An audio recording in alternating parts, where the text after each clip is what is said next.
columna y baluarte de la verdad, edificando con sana doctrina a la Iglesia de Cristo.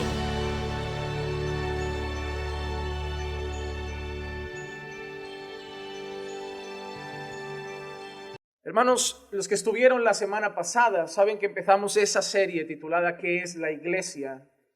En esta serie vamos a definir lo que entendemos como iglesia, no en una definición de diccionario, no una definición de diccionario como una frase. Si te vas a los libros de teología y ves algún estudio o algún tema teológico vinculado a la iglesia, cada teólogo, cada pastor ofrece su propia definición escrita sobre qué es la iglesia. Lo que pretendemos con esta serie es dedicar los primeros capítulos a mostrar qué es la iglesia, cómo está formada la iglesia, cómo se entra a ser parte de la iglesia, no de caminando por fe, de la iglesia de Cristo.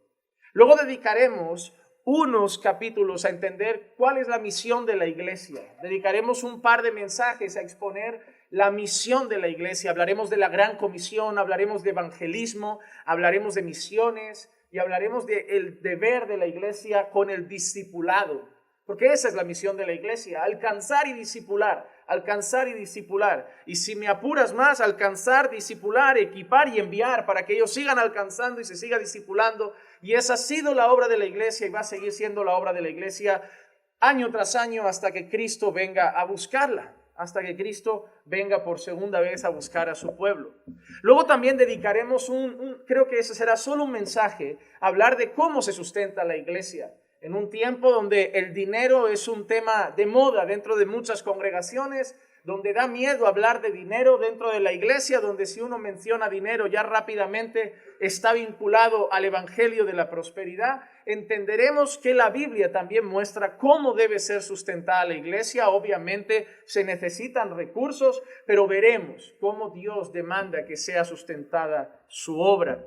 Luego también dedicaremos unos capítulos, una enseñanza o dos, a hablar sobre los oficios dentro de la iglesia. Nos centraremos especialmente en pastores y diáconos.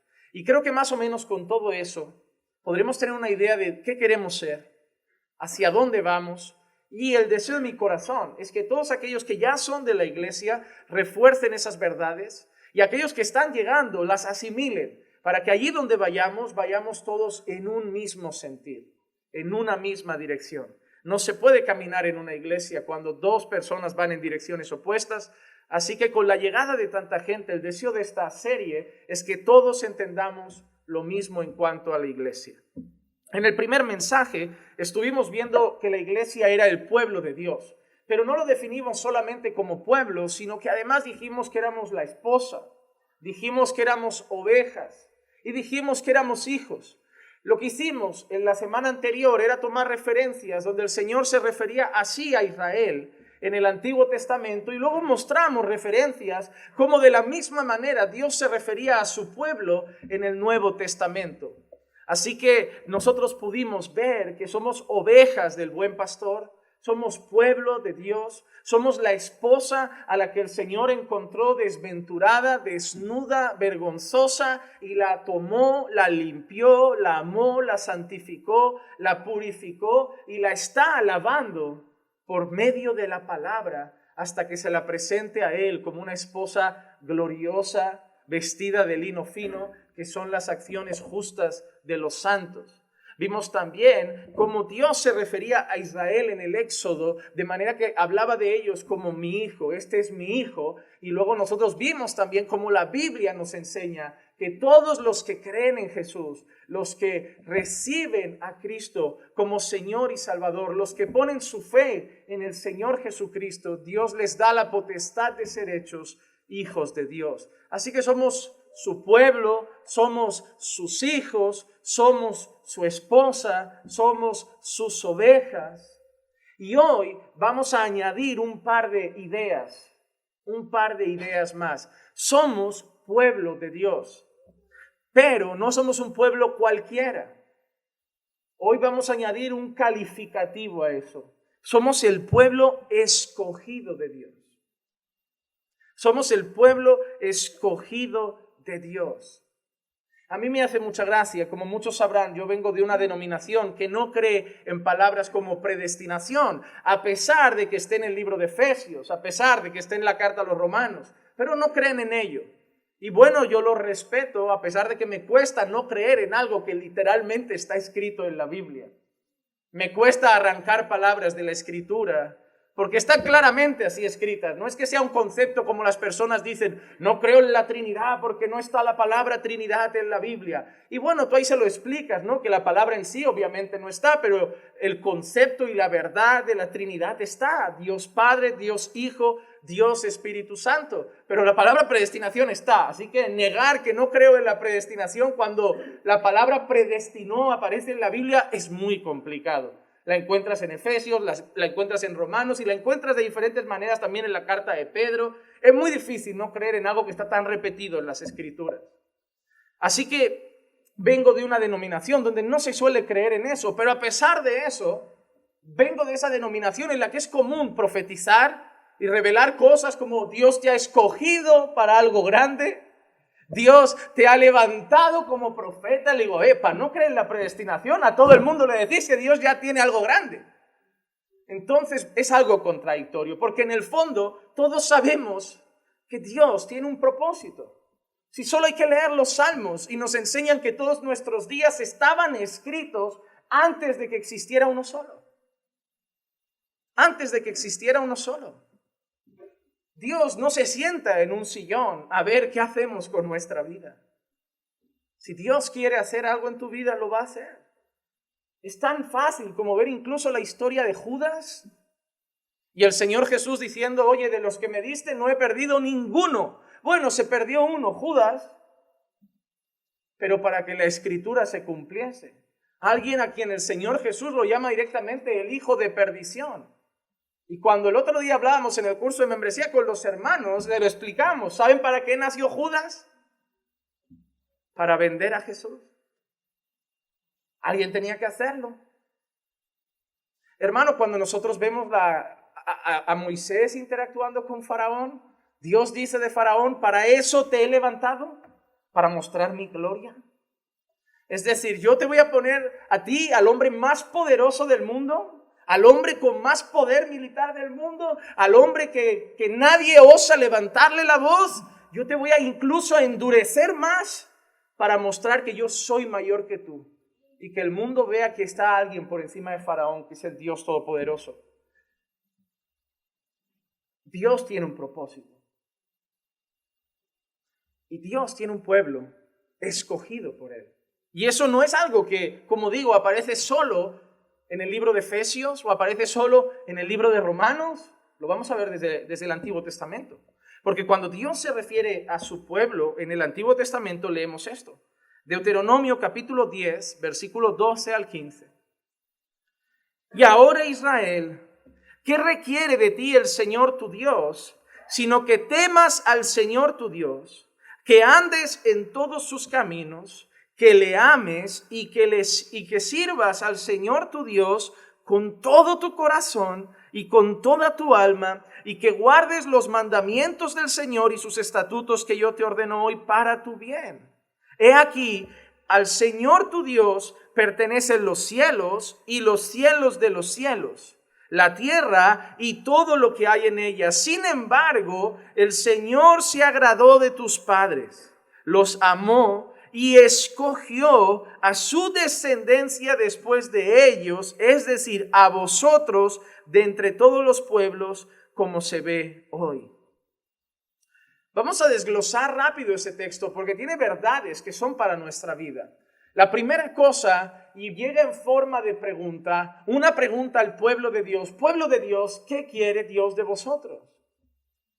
Es tan sencilla la pregunta como esa, pueblo de Dios, ¿qué quiere Dios de vosotros? Hay muchas personas que van a la iglesia como aquellos que van a la pitonisa, como aquellos que van a la que echa las cartas, esperando que alguien les diga, mira, Dios te quiere en tal país, Dios quiere que viajes. Yo me he encontrado personas llevando una vida muy complicada en un lugar y te dicen, no, yo me vine porque un profeta me dijo que vio mi cara con la bandera de tal sitio. Y le digo, no, yo he visto estropicios en vidas. que van buscando dirección en los hombres. Hermano, hay cosas que nosotros no sabemos de lo que tiene Dios para mañana. No sé si tiene para ti hijos o no tiene hijos. No sé con quién te casarás. No sé si tu residencia oficial va a ser aquí o vas a volver a tu país. Solo Dios lo sabe. Y yo creo que tiene algo mucho más grande que hacer que ir dando recaditos personales de lo que tiene para el futuro de cada uno, como los que se levantan por la mañana a ver el horóscopo y a ver si hoy encontrarán el amor o es buen día para echar un currículum. Pero hay algo que Dios sí ha hecho. Dios ha revelado la voluntad general que tiene para su pueblo. Es decir, yo no sé lo que tiene exactamente para Marcos, yo no sé lo que tiene exactamente para Tony, yo no sé lo que hará mañana con David, yo no sé lo que hará mañana con Giovanni, pero yo sé lo que quiere para todos nosotros. Dios quiere que guardemos sus mandamientos. Es sencillo, hermano. Pastor, yo no sé qué quiere Dios para mi vida, que le obedezcas. Pastor, yo no sé qué tiene Dios para mí mañana, que le obedezcas. Ya, pero eso lo dice en el Antiguo Testamento. Si tú lees la carta de Pablo a los tesalonicenses, Dios también dice, pues esta es la voluntad de Dios, vuestra santificación. Al final la santificación está ligada a la obediencia. Somos santificados conforme nosotros vamos obedeciendo más y más su palabra.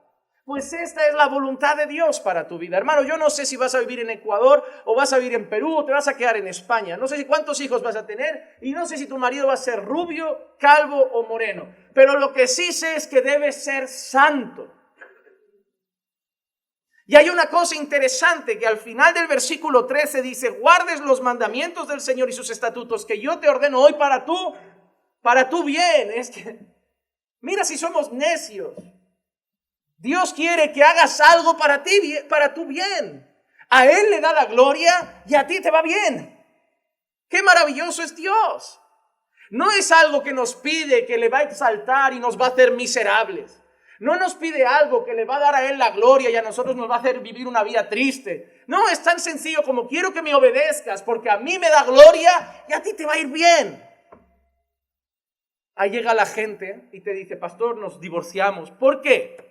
¿Qué hiciste de esa parte? ¿Habéis hecho lo que Dios manda en el matrimonio? ¿Habéis hecho lo que Dios manda para el marido? ¿Habéis hecho lo que Dios manda para la mujer? No, por eso nos va bien. ¿Qué queréis que hagamos? ¿Vamos a terapia? ¿Qué queréis que hagamos? ¿Que os demos los 2 libros para que os leáis? La respuesta es, haced lo que Dios manda y os irá bien. Si hacemos lo que Dios manda en la familia andará bien. Si hago lo que Dios manda en mi vida diaria, mi vida andará bien. No fácil, el enemigo se levanta, el mundo está ahí, pero me irá bien, seré dichoso, seré bienaventurado. Queremos hacer las cosas mal y luego llegar a un pastor o a un hermano y que me las arregle. Cuando Dios ha dicho con claridad, te irá bien si me obedeces. Si un hermano te va a contar un problema matrimonial, te doy este consejo. Lo primero que debes hacer es preguntarle, lo que Dios dice como marido lo haces, lo que Dios dice como mujer lo haces. Ya está, no necesitas más consejo. Ahí tienes la solución. Ahí la tienes. Nosotros no somos como el mundo que va a buscar un culpable en la relación.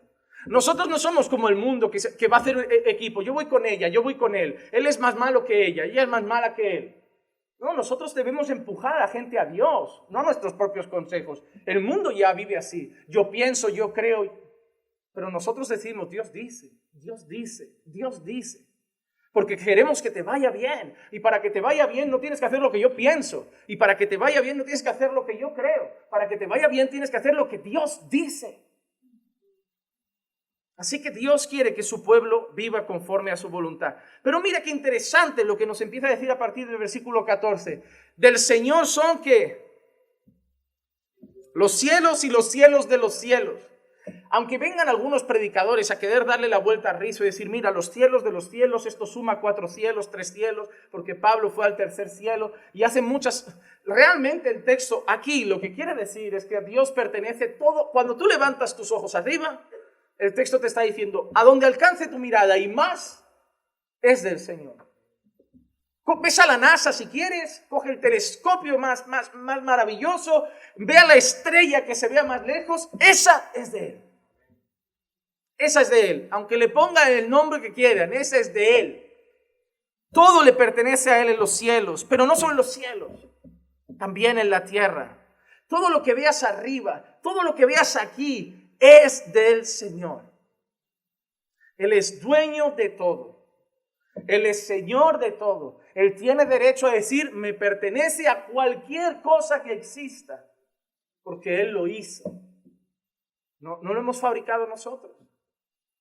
El espacio no es del dueño de Tesla, es del Señor. Todo le pertenece a Dios. Pero ahora en el 15 dice algo muy maravilloso.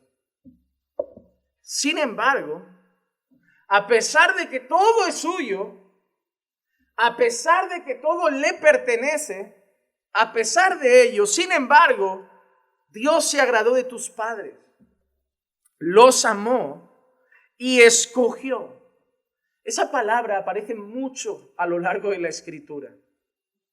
Aparece mucho a lo largo de la Escritura.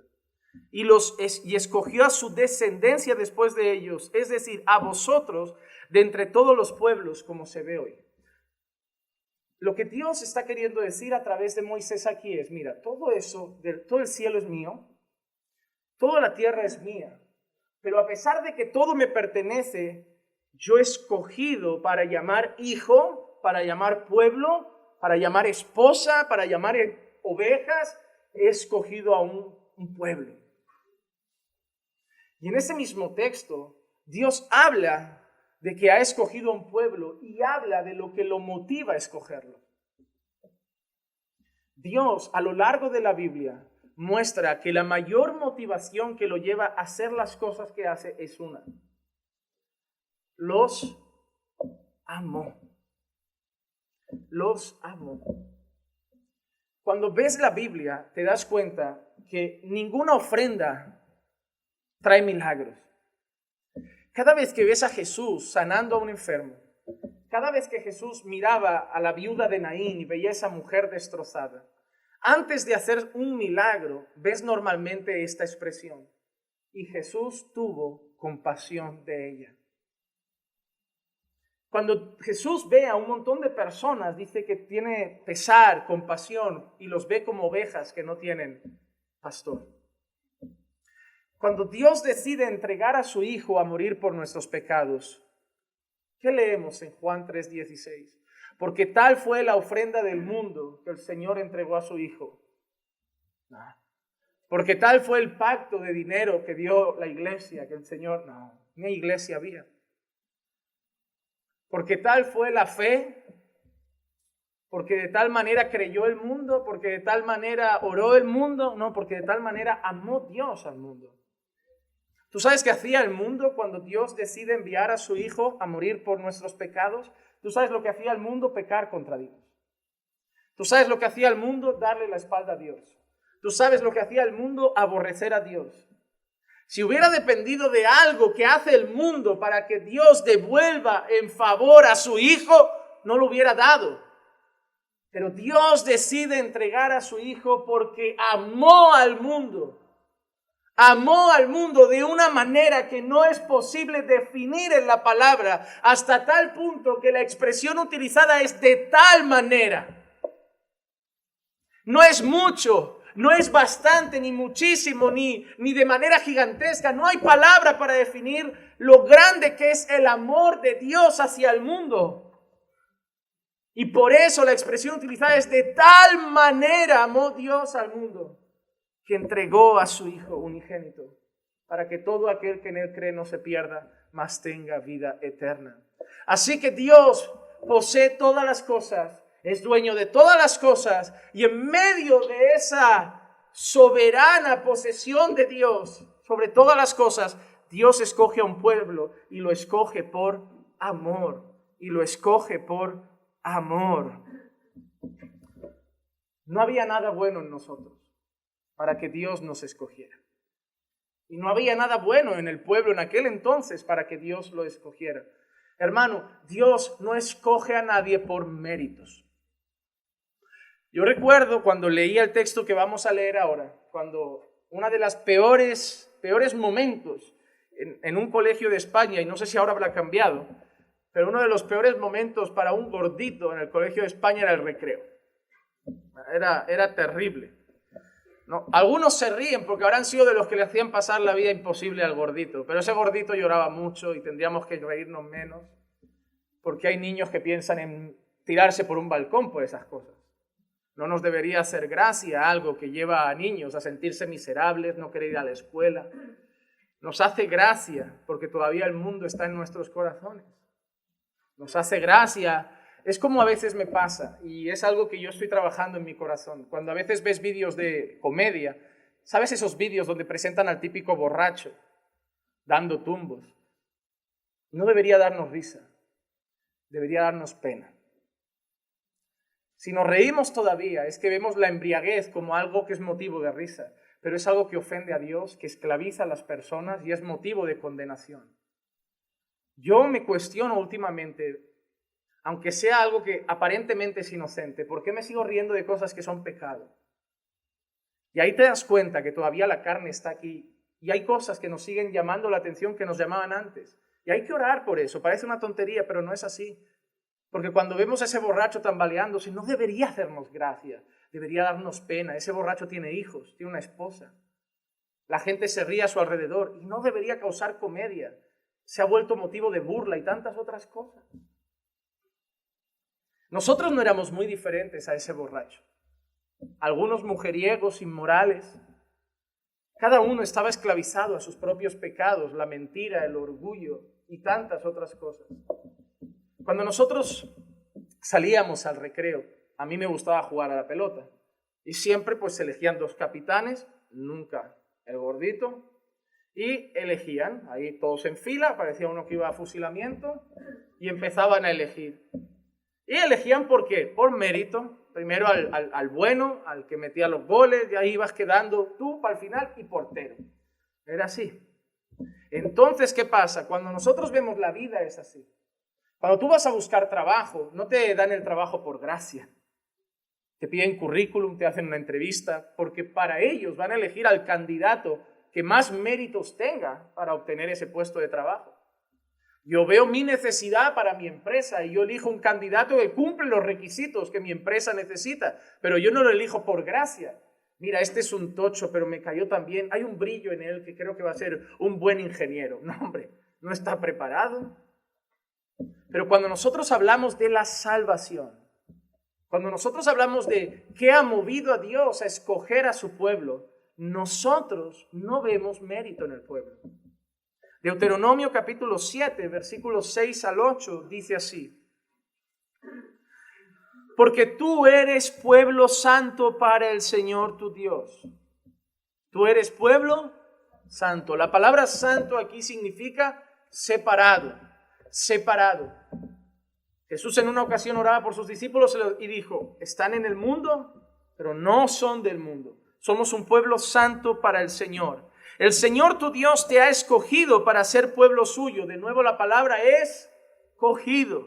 Te ha escogido. Tú no me elegiste a mí, yo te elegí a ti. ¿Recuerdas Jesús con sus discípulos? Vosotros no me elegisteis a mí, yo os elegí a vosotros. Vosotros me amáis a mí porque yo os amé primero. Dios os ha escogido para ser pueblo suyo de entre todos los pueblos que están sobre la faz de la tierra. Mira qué dice: el Señor no puso su amor en vosotros, ni os escogió por ser vosotros más numerosos que otros pueblos, pues erais el más pequeño de todos los pueblos. Eso es maravilloso. Dios no te ha amado porque seas el más grande. Dios no te ha amado porque seas el más fuerte. Además, aquí viene una dosis de humildad. Te amó incluso siendo el más pequeño. No hay lugar para el orgullo en el creyente.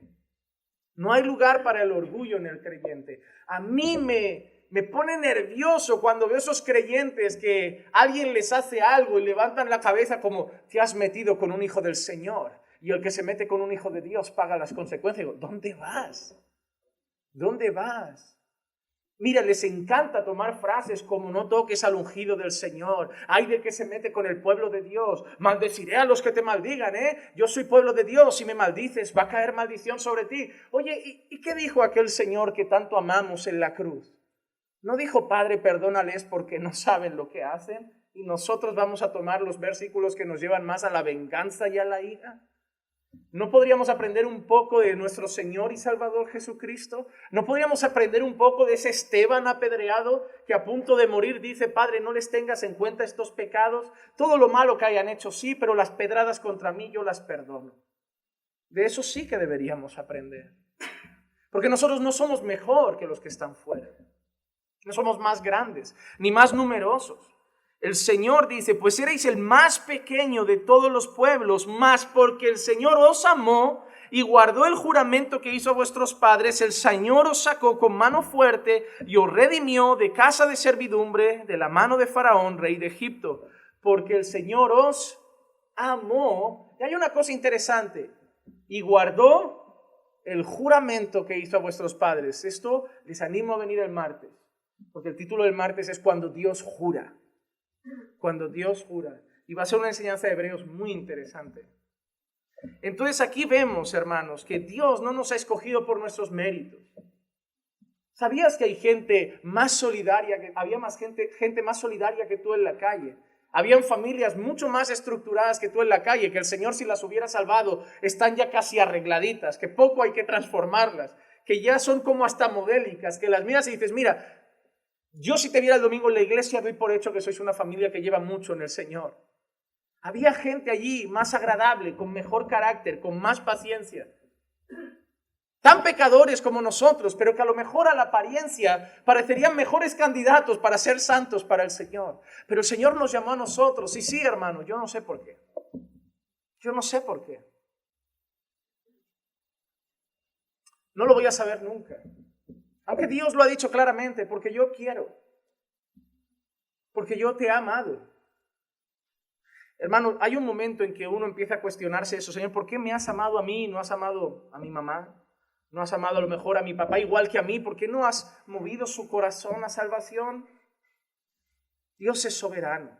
No entiendo por qué me amó a mí. ¿Por qué me llamó a mí? ¿Por qué me atrajo a mí? ¿Por qué me salvó a mí? No lo voy a entender nunca, pero Él solo dice una cosa, porque yo te he amado, soy Dios. No se trata del que corre ni del que quiere, sino del que Dios tiene misericordia. Hermano, eso es muy importante entenderlo. Tú no estás aquí porque eres mejor. Tú no estás aquí porque vales más. Tú no estás aquí porque puedes más. Tú no estás aquí porque eres más especial. Tú no estás aquí porque Dios vio potencial en ti. Tú no estás aquí porque eras un diamante en bruto y Dios vio el brillo que podía sacarte.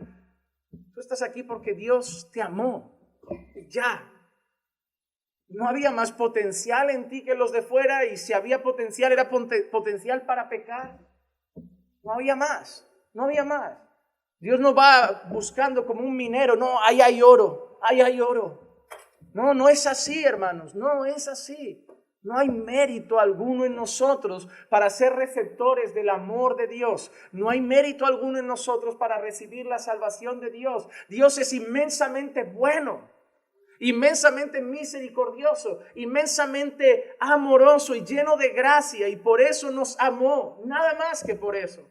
No saques pecho para creer que tú eras especial y otros no.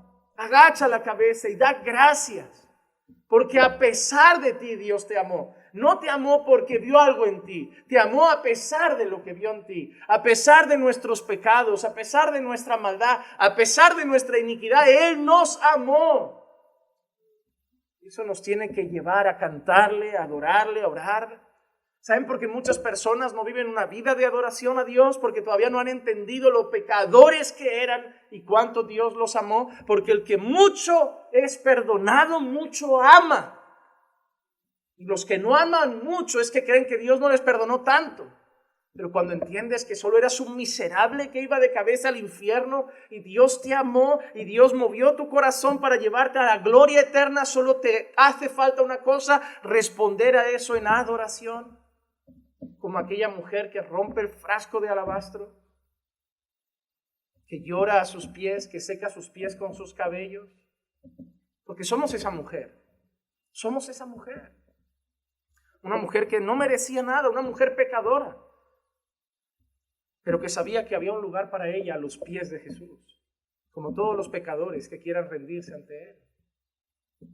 Así que Dios ha escogido un pueblo por amor, y Dios ha escogido a ese pueblo no por mérito, simplemente movido por su amor y por el juramento que hizo a sus padres. Y vemos el Antiguo Testamento y vemos esto: Dios ha escogido un pueblo, Dios ha escogido un pueblo, Dios ha escogido un pueblo. Pero cuando llegamos al Nuevo Testamento vemos exactamente lo mismo. Y eso es lo que voy a hacer en las primeras enseñanzas: ir al Antiguo, ir al Nuevo Testamento y mostrar que Dios sigue haciendo lo mismo y sigue diciendo lo mismo. Efesios capítulo 1, versículo 3 al 6. Efesios capítulo 1, versículo 3 al 6, y vamos a analizar detenidamente estas palabras. Como dije yo, son claras, no hay mucha vuelta que darle. Vamos a empezar. Bendito sea el Dios y Padre de nuestro Señor Jesucristo. Primera cosa que nos va a decir, que nos ha bendecido con toda bendición espiritual en los lugares celestiales en Cristo. Primera cosa importante: somos bendecidos. No debemos correr tras bendiciones. Somos bendecidos. Somos un pueblo bendecido. Soy un hombre bendecido. Segunda cosa, no soy bendecido por la ropa que tengo. No soy bendecido por el reloj que tengo. He sido bendecido con toda bendición espiritual. Hay algo mucho más glorioso que tener un reloj, que tener zapatos, que tener un coche o una casa. Es tener bendiciones en Cristo. La primera cosa es que Dios ha bendecido a su pueblo. La segunda cosa es el tipo de bendición que Dios le ha dado a su pueblo. Habéis sido bendecidos con toda bendición espiritual en las regiones celestiales. La tercera, el origen de nuestra bendición. No somos bendecidos espiritualmente por Dios, por nuestra obediencia. No hemos recibido la bendición espiritual por ser buenos. No hemos recibido la bendición espiritual porque hemos orado mucho. Hemos sido bendecidos con toda bendición espiritual en Cristo. Hemos recibido toda la bendición de Dios espiritual que necesitábamos en el Señor Jesús. Versículo 4. Según nos escogió. Según nos. En Deuteronomio escogió un pueblo. En Efesios, Pablo a la iglesia le dice que sigue siendo igual. Es el pueblo escogido de Dios. Ahora Pablo añade un detalle a la elección de la iglesia. Pablo añade el tiempo de su elección, el momento de su elección. ¿Cuándo fueron escogidos? Fuimos escogidos en Él antes de la fundación del mundo. No es antes de que nacieras. No es desde el vientre de tu madre. Es antes de la fundación del mundo. Fuimos bendecidos espiritualmente en Cristo. Fuimos escogidos en Cristo desde antes de la fundación del mundo. ¿Para qué? Ahora el propósito de nuestra elección. Hemos visto que hemos sido elegidos en Cristo. Hemos sido bendecidos en Cristo. Hemos sido escogidos ¿cuándo? Desde antes de la fundación del mundo. Tú estás aquí porque Dios quiso eso. ¿Cuándo? Desde antes de la fundación del mundo. Tú eres salvo hoy porque Dios quiso eso. ¿Cuándo? Desde antes de la fundación del mundo. Pero Dios no te salvó para dejarte sentado y que sigas con la misma vida. Dios no te salvó y no salva y elige a su pueblo para que su pueblo siga viviendo como los mundanos, como los impíos, como los que no son su pueblo. ¿Para qué Dios nos salvó? Propósito de nuestra elección, propósito de nuestra salvación, para que fuésemos santos y sin mancha delante de Él. Te he escogido y esto es lo que quiere Dios de ti, que guardes sus mandamientos. Hermanos, son otras palabras diferentes a las de Deuteronomio, pero son el mismo mensaje. Dios te ha elegido porque te ha amado y te ha elegido para que guardes sus mandamientos, para que seas santo y sin mancha delante de Él. Dios es santo y siempre ha sido santo, y su pueblo siempre ha querido lo mismo, que sea santo. Sed santos porque yo soy santo. Hermanos, eso es fundamental entenderlo, porque hoy creemos que la salvación por gracia implica vivir de cualquier manera, y eso no es cierto. Eso no es cierto. Dios, con la misma gracia que salva, transforma al pecador que ha salvado. Nos escogió en Él desde antes de la fundación del mundo para que fuéramos santos y sin mancha delante de Él. ¡Wow, hermano! Para que fuéramos santos, ¿dónde? Delante de Dios. ¿Sabes para qué Dios quiere que seas santo? No para el mundo, es para Él.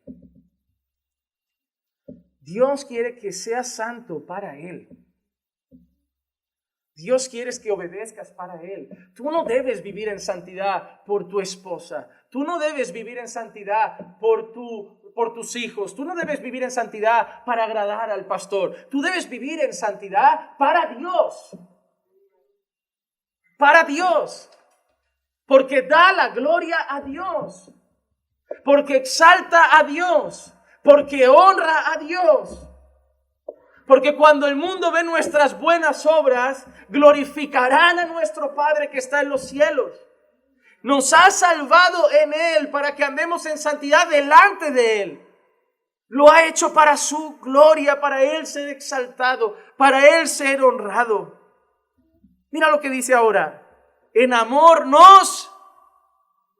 No sé qué traducción tienes tú en la Biblia, pero la mía es clara. En amor nos predestinó para adopción como hijos para sí mediante Jesucristo, conforme al beneplácito de su... Hermano, fuimos predestinados para ser hijos de Dios mediante Jesucristo. Somos bendecidos en Jesucristo. Somos escogidos en Jesucristo. Somos predestinados para ser adoptados como hijos mediante Jesucristo. Y al final solo daremos la gloria a Dios por Jesucristo. Toda tu bendición se la debes a Jesucristo. Toda tu salvación se la debes a Jesucristo. Poder orar a Dios se lo debes a Jesucristo. Ser bendecido por Dios se lo debes a Jesucristo. Por eso cantamos a Jesucristo, predicamos a Jesucristo, adoramos a Jesucristo, exaltamos a Jesucristo y vivimos para Jesucristo. Y en la eternidad nos postraremos ante Jesucristo y diremos: solo el Cordero es digno. Porque todo se lo debemos a Jesucristo. Todo se lo debemos a Jesucristo. Por eso Dios lo ha exaltado y sabe que un día toda rodilla se doblará y toda lengua confesará que Jesucristo es el Señor. Es el Señor. Nos predestinó para adopción como hijos para sí mediante Jesucristo, conforme al beneplácito de su voluntad, para alabanza de la gloria de su gracia, que gratuitamente ha impartido sobre nosotros en Jesucristo. Todo se lo debemos a Jesucristo. Pero Dios nos ha salvado para alabanza de la gloria de su gracia. Dios nos ha salvado para mostrar que Él es un Dios lleno de gracia. Él es un Dios lleno de gracia. Porque no hay otra palabra que defina por qué tú y yo estamos aquí hoy. No hay otra palabra que justifique por qué tú y yo estamos hoy aquí. No hay otra palabra que justifique por qué tú y yo estamos vivos. No hay otra palabra que justifique por qué tú y yo somos salvos. No hay otra palabra que justifique por qué tú y yo hemos sido escogidos por Dios. Todo es para alabanza de la gloria de su gracia. Dios es un Dios lleno de gracia, abundante en gracia, y donde abundó el pecado, sobreabundó su gracia. Y la gracia de Dios no empezó con Jesús. Adán, come de todo árbol, pero de ese árbol no, porque de cierto te digo una cosa, como comas de ese árbol morirás. Adán no murió. Es más, Adán intentó tapar su vergüenza con unas tristes hojas y el Señor hizo un sacrificio para cubrirle con pieles. Desde ahí Dios ya muestra gracia. Los podría haber dejado desnudos, los podría haber dejado pasando vergüenza, pero Dios hace un sacrificio. Dios los cubre con pieles, mostrando que desde el primer momento había gracia.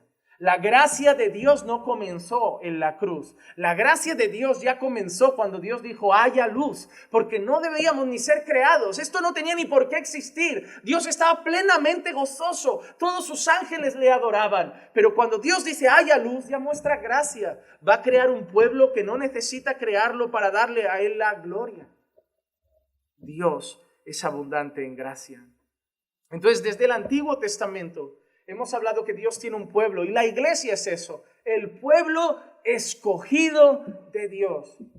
Y cuando alguien dice esto, y cuando alguien lee textos como este que habla y pone predestinó y pone escogió, siempre sale el corazón listo, ese corazón súper listo. Supongo que se creerá muy bueno, se creerá más bueno que Dios, que dice, entonces Dios es injusto.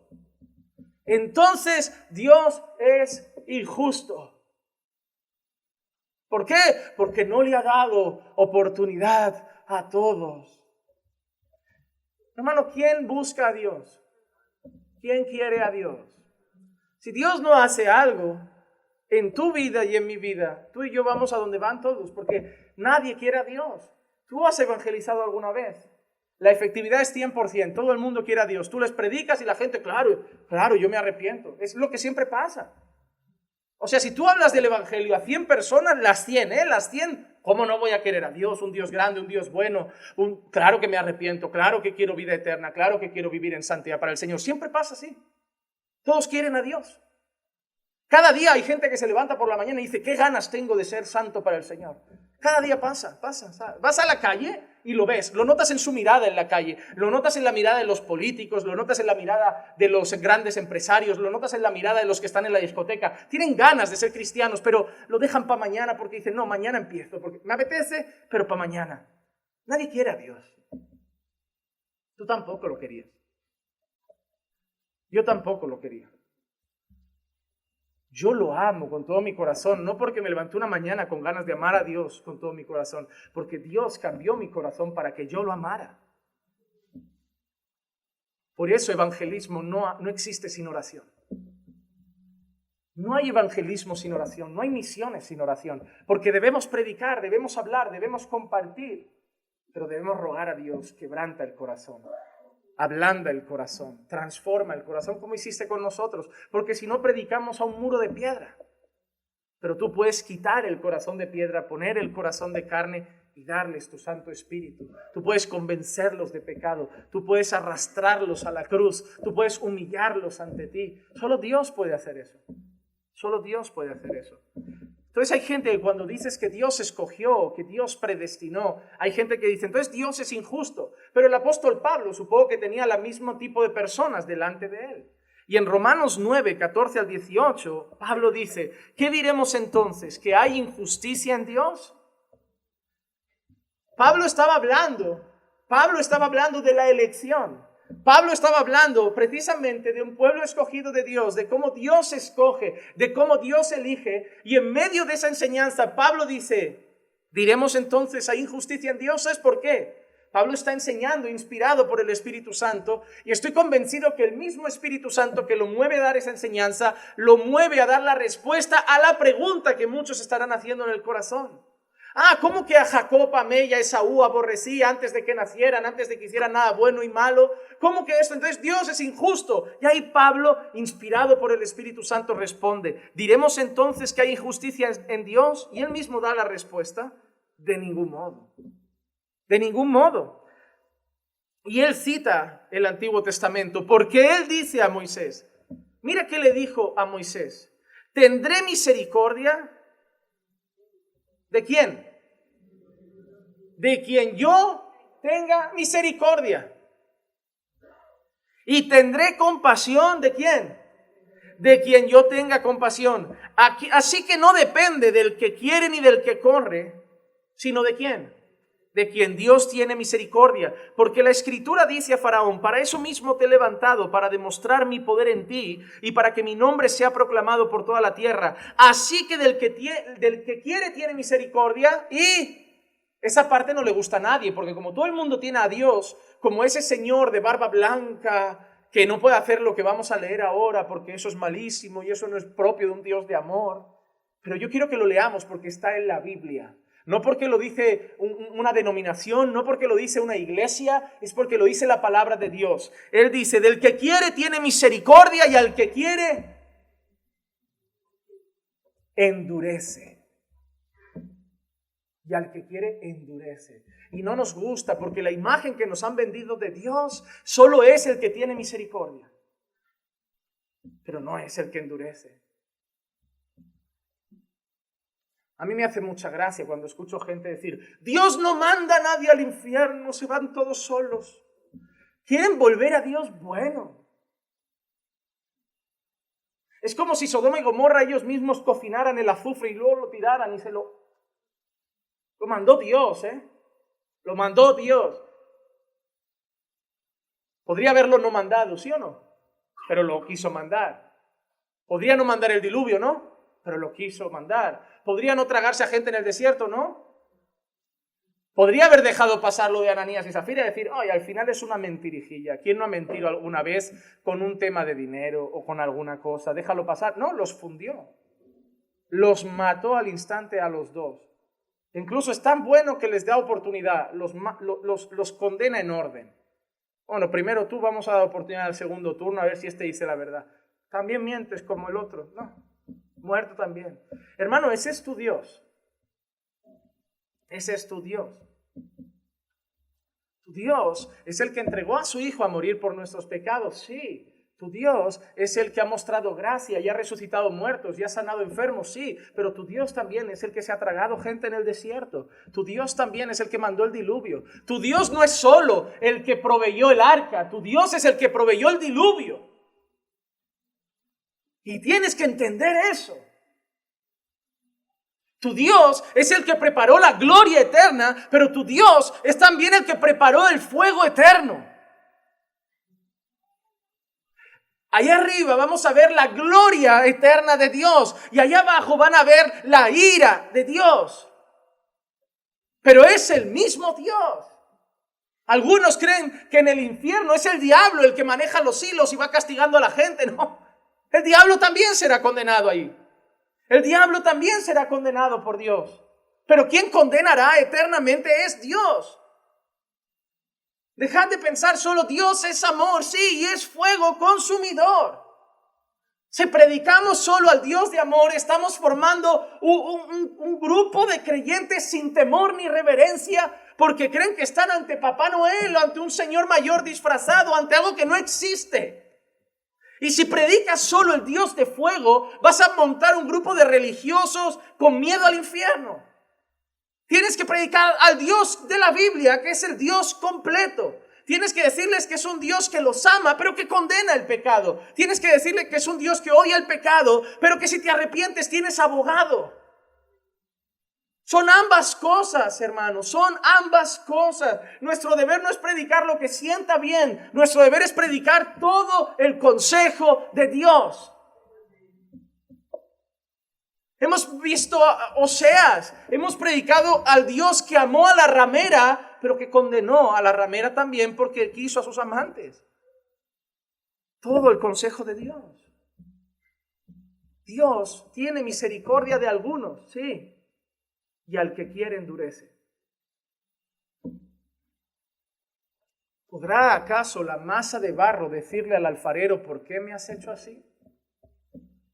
No hay mayor acto de arrogancia que cuestionar la criatura al Creador. Tú me has hecho y cuestiono, yo, un pecador sucio, lleno de maldad, voy a cuestionar las decisiones del Santo, Todopoderoso y buen Dios. No, hermano. No es del que quiere ni del que corre, sino del que Dios tiene misericordia. Y eso no hace Dios injusto. ¿Por qué? Porque ¿quién quiere y quién corre? Esa es la pregunta. ¿Quién quiere y quién corre? Nadie quiere a Dios. Nadie corre hacia Dios. Nadie viene al Hijo si el Padre no lo trae.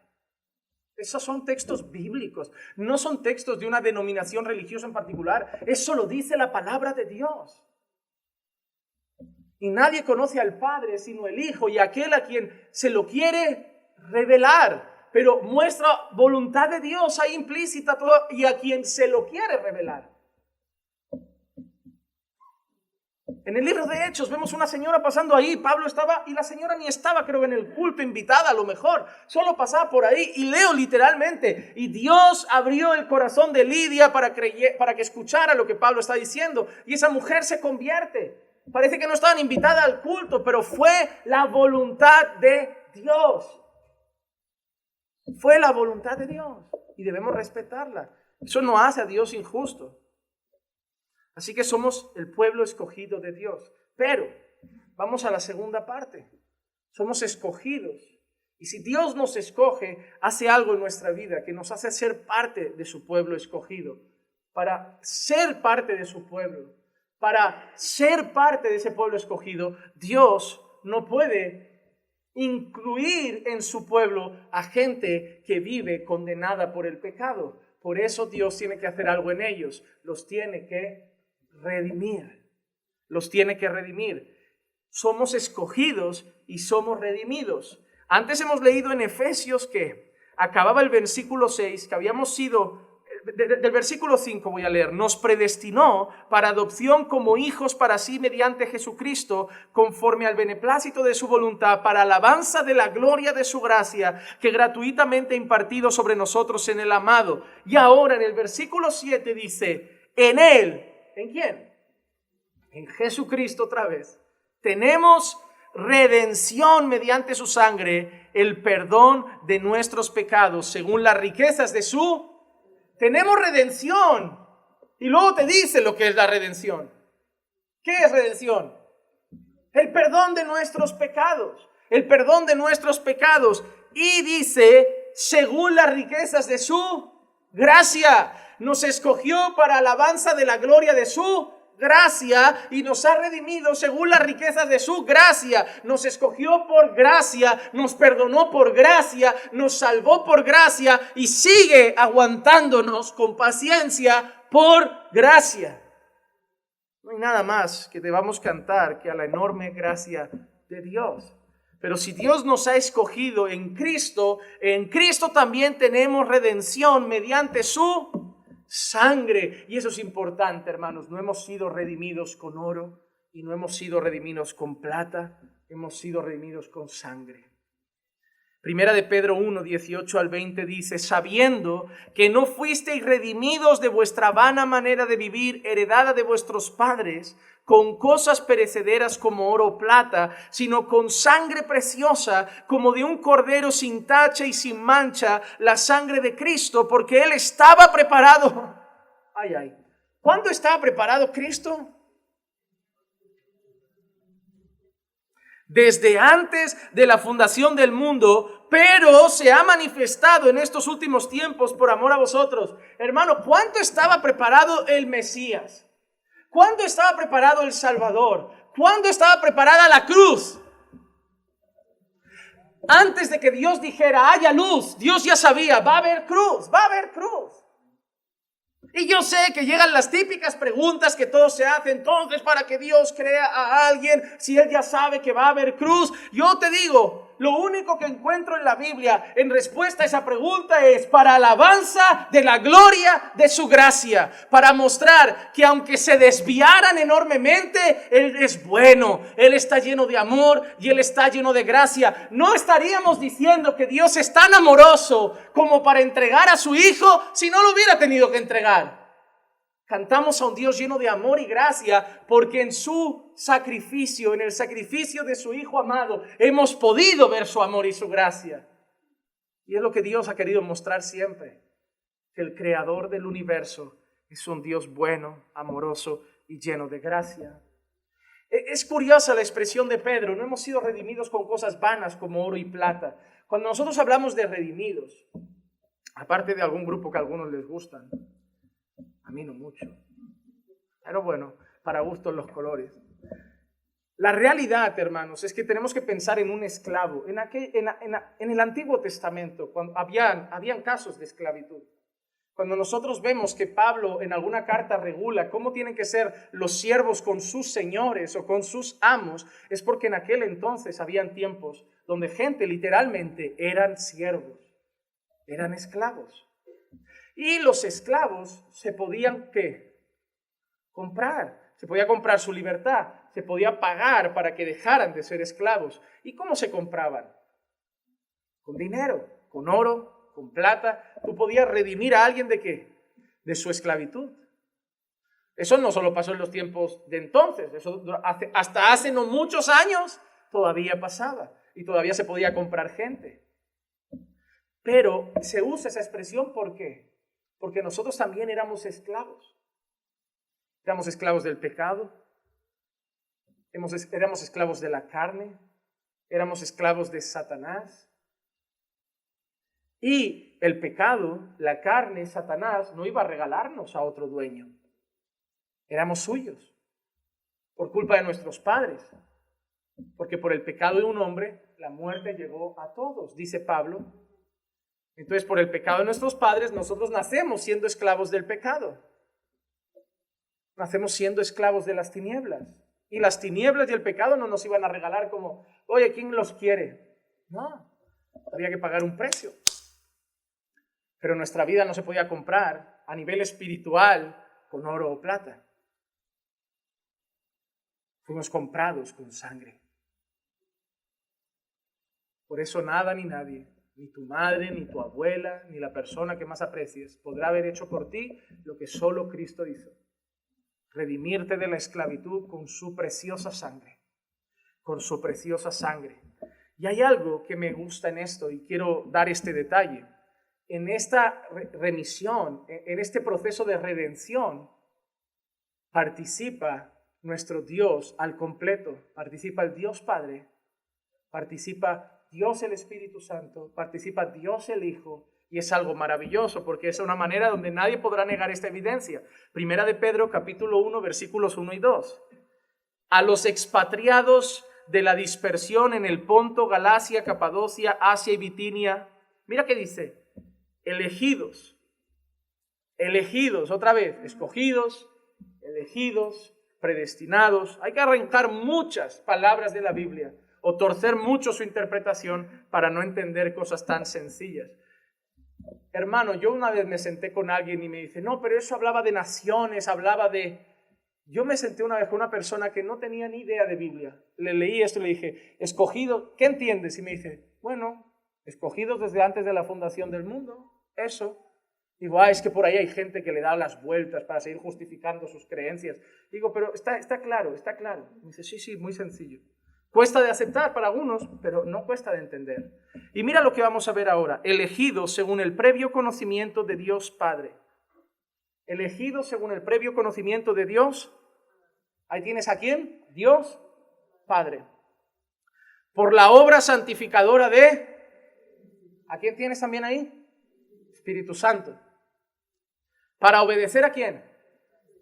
¿A quién tienes ahí? Dios Padre te elige. Dios, Espíritu Santo te santifica para la gloria, obediencia y honra de Dios el Hijo, a quien toda rodilla se doblará y toda lengua confesará que Él es el Señor. Padre, Hijo y Espíritu Santo, obrando en nuestra redención,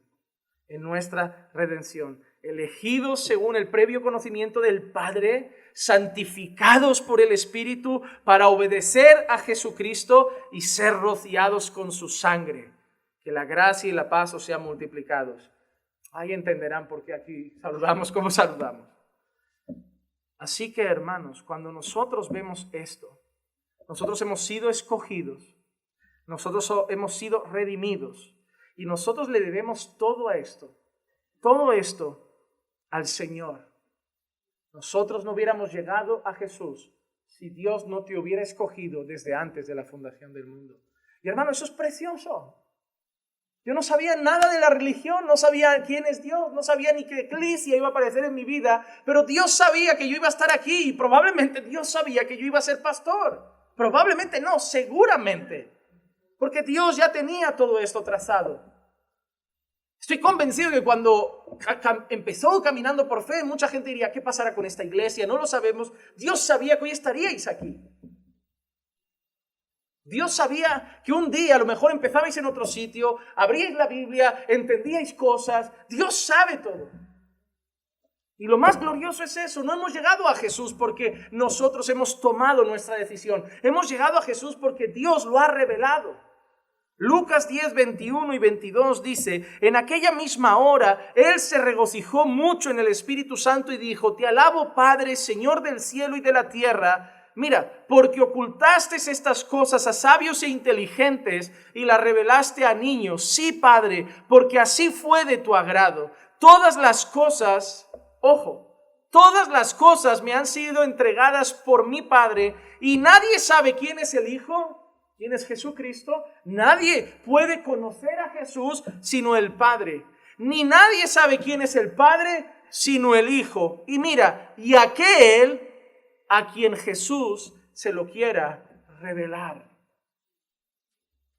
¿Quién conoce al Padre? El Hijo. ¿Quién conoce al Hijo? El Padre. Pero ¿quién conoce también al Padre? Aquel a quien el Hijo se lo quiera revelar. Todo aquel que es escogido por Dios va a llegar a Dios. Y eso quiero decirte una cosa.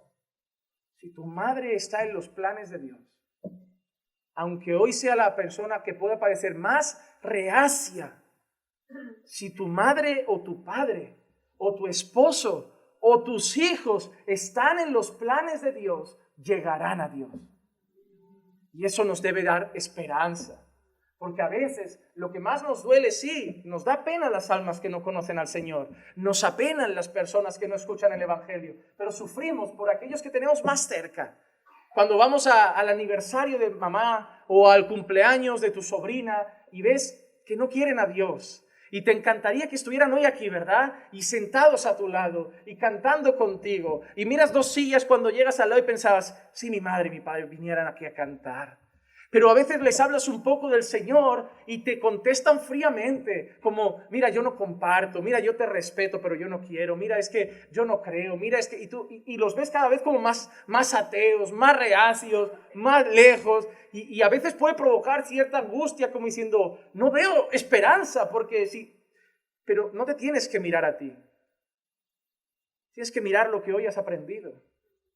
Si están en los planes de Dios, un día ocuparán esa silla. Y estarán cantando. Y cuando estén cantando, no te des golpes en el pecho diciendo, es que yo oré mucho por ellos, es que yo les prediqué mucho. Cuando estén aquí cantando, si Dios así lo quiere, da gracias a la gloria de su gracia, a su abundante gracia. Y sepas que ha sido solamente porque Él se lo ha querido revelar. Pero hay una cosa que está clara. Los que son de Dios llegan a Dios. Juan 17:6 dice, he manifestado tu nombre. ¿A quién ha manifestado Jesús el nombre de Dios? ¿A quién ha manifestado Jesús el Evangelio? ¿A quién ha dado a conocer Jesús al Padre? Dime a quién, hermano. A los hombres del mundo. Pero no acaba ahí. No acaba ahí la frase. Si acabara ahí, parecería que Jesús se lo ha manifestado a todos. Se lo ha dado a conocer a todos, pero no acaba ahí la frase. No es he manifestado tu nombre a los hombres del mundo. He manifestado tu nombre a los hombres del mundo que tú me has dado.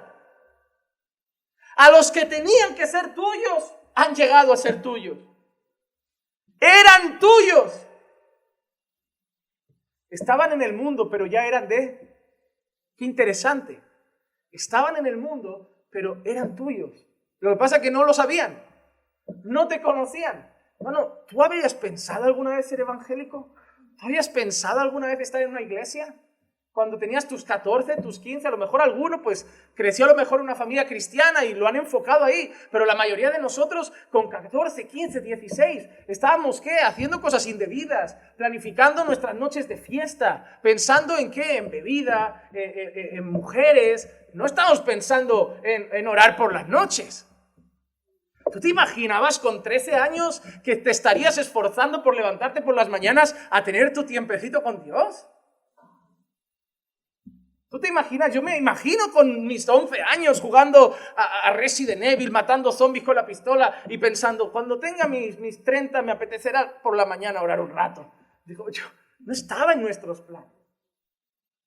Tampoco está en el de nuestra familia de momento. Por eso hay que entender que si Dios quiere, a lo mejor son suyos y todavía no lo saben. ¿Saben lo que nos encantaría? Yo a veces en mis oraciones, no es que bromee con Dios, pero cuando oro con más confianza le digo, Señor, sería tan bueno ir a evangelizar y que hubiera como una marquita, una flecha que señale ya los que son tuyos para no perder mucho tiempo. Asomarte y, no sé, ver una luz que los envuelve o una flecha que los señala así como intermitente, como ven a este va a creer porque el resto no quiere. Sería bueno, ¿no? Imagínate comer con tu familia y de golpe ves a tu padre medio iluminado y dices, este va a creer. Pero a lo mejor le predicas y lo rechaza y dices, bueno, pero yo veo la luz, o sea, tarde o temprano caes. Pero no está eso. No es tan sencillo. Por eso cuando veamos la misión de la iglesia, no es id y predicad a los que la flecha alumbre. Es id y predicad a todos. Pero los que sean míos van a creer. Porque yo los traeré. Yo los traeré. Nosotros no vemos. Ojalá pudiéramos ver como Jesús cuando dice la palabra y Jesús sabía lo que había en su corazón. Y Jesús sabía lo que estaban pensando. Nosotros no sabemos ni si nos van a rechazar. No sabemos nada. Por eso hay que ir y lanzar el evangelio como las redes se lanzan al mar y caerán los peces que pertenezcan al Señor. Mira lo que dice, he manifestado tu nombre a los hombres del mundo que me diste. Eran tuyos y me los diste. Eran de Dios, pero se los ha dado a Cristo. Un momento que el Señor Jesús mismo dice, mi Padre me ha dado todas las cosas. ¿Recuerdan al principio que hemos leído que decía Dios, ¿de quién son los cielos y los cielos de los cielos? Y la tierra y todo lo que en ella hay, de Dios. Jesús en una ocasión dice, todo lo que es de Dios, todo lo que es del Padre, me lo ha. Los cielos y los cielos, de los cielos y la tierra y todo lo que en hay, pertenece a Jesucristo. Pertenece a Jesucristo. Pero mira qué interesante, eran tuyos y me los diste y han guardado tu palabra. Han guardado tu palabra. La marca de que somos de Dios. La marca de que hemos sido escogidos. La marca de que hemos sido redimidos. La marca de que hemos llegado al Padre es que guardan su palabra. Dios os amó y os escogió. ¿Y qué quiere Dios de ti? Sino que guardes todos sus estatutos y mandamientos que yo te ordeno hoy. Padre, eran tuyos y me los diste y han guardado tus estatutos y mandamientos y han guardado tu palabra. Dios no cambia, hermano. Dios sigue diciendo lo mismo en Deuteronomio que en Efesios, que en Juan. Puede cambiar la forma, puede cambiar las palabras usadas, pero Dios es santo, todo le pertenece, de todo lo que es suyo ha escogido un pueblo, a ese pueblo lo ha redimido con sangre y la marca es que viven para su gloria. Así que, hermanos, la garantía final de los redimidos, y termino con esto. ¿Cuál es nuestra garantía, nuestra confianza en esta historia? Somos su pueblo, somos su esposa, somos sus ovejas, somos sus hijos, escogidos y redimidos. Y eso trae una garantía final con ellos. ¿Sabes cuál es? Y quiero que te vayas con esto a casa. Juan 6:44 dice, nadie puede venir a mí si no lo trae el Padre que me envió. ¿Quién puede venir a Jesús? A no ser que, hermano, no olvides esos versículos, están en la Biblia. Nadie puede venir a Cristo si el Padre no lo lleva. Y nadie puede conocer al Padre si Jesús no lo revela. Al final, conocer a Dios y llegar a Cristo, ¿de quién depende? De Dios. Depende de Dios. Tú le puedes regalar el Nuevo Testamento a quien quieras, pero va a haber letras, va a haber palabras. Solo va a ser palabra viva, solo va a ser palabra espíritu si Jesús se lo revela. Tú debes entregar esa Biblia, tú debes entregar ese Nuevo Testamento, tú debes entregarlo y cuando lo des decir, Señor, revélale a Cristo. Revélale a Cristo, que no vea solo una Biblia, que vea a Cristo. que vea a Cristo, porque solo tú lo puedes hacer. Yo le puedo decir hasta los textos, pero solo tú puedes hacer que en esos textos vea a Jesucristo, vea a su Señor y Salvador. Pero hay una cosa, aquel que Dios se lo revela, dice, y yo lo resucitaré en el día final. Si Dios te ha escogido, Dios te resucitará en el día final. Y eso es lo que todos estamos esperando. Que acabe ya este tiempo de enfermedad, de dolor. Hermano, ¿no estás cansado de luchar con el pecado? ¿No estás cansado de fallar a veces a Dios? ¿No estás cansado de tropezar a veces con la carne? De decir, Señor, yo quiero guardar tus estatutos y fallarle a veces. ¿No te sientes a veces como Pablo? Miserable de mí, ¿quién me librará ya de esto? ¿No te ha llegado todavía en tu madurez espiritual ese momento que dices, oye, si Dios me llevara hoy tampoco me pierdo nada, ¿eh? Pero tienes 33. ¿Y qué? ¿Qué voy a hacer 33 más? ¿Batallar con mi carne? ¿Luchar? ¿Vivir la tristeza de este mundo marcado por el pecado? ¿Ver más corrupción? ¿Ver más muerte? ¿Ver más valores podridos? ¿Familias destrozadas? Sí, solo hay un propósito para que yo siga aquí y uno para que tú sigas, hermano. Porque aquí no hay nada bueno para nosotros, ¿eh? ¿Tú sabes por qué estamos aquí? Una vez leí esta frase, estás aquí porque nadie se tiene que evangelizar en el cielo. Porque cuando tú has conocido a Dios y miras ahí fuera, dime qué hay ahí fuera que tanto desees. Dime qué hay ahí fuera que tanto gozo te produzca.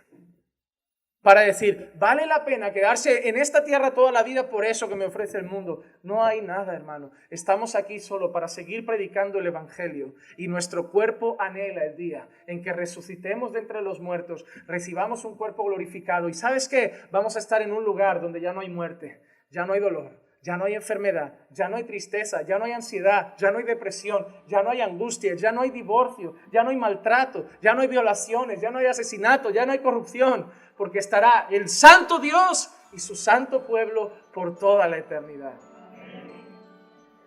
¿No anhelas llegar allí? Pues yo quiero decirte dos cosas antes de que cantemos una vez más a este santo Dios. La primera, si tú eres de ese pueblo, da hoy gracias a Dios por Jesucristo. Da gracias porque no dependió de tus padres, no dependió de tus pastores, no dependió de tu iglesia. Da gracias porque te lo reveló el Señor Jesucristo. Estás aquí por pura gracia. Nunca mires a nadie por encima del hombre. Siéntete simplemente objeto de su amor y misericordia. No había mérito en nosotros, pero nos llamó por gracia. Y dos, si tú estás aquí pero no eres parte de ese pueblo, si todavía dices, no, yo sigo siendo esclavo del pecado, yo todavía no he sido redimido, hoy te hemos hablado de un nombre que es sobre todo nombre, y es el único nombre que te puede redimir, es el único nombre que te puede libertar, es el único nombre que te puede garantizar que mañana vas a resucitar en gloria. Si tú estás hoy aquí y todavía eres esclavo del pecado, hoy te digo, arrepiéntete y corre a Jesucristo, porque en Él hay redención, en Él hay perdón, en Él hay salvación, en Él hay esperanza. Y si corres a Él, Él promete algo: los que vengan a mí, de ninguna manera los echo fuera. Si tú hoy no lo tienes, hoy corre a Jesucristo, porque Él es tu esperanza también, como lo fue para nosotros. Vamos a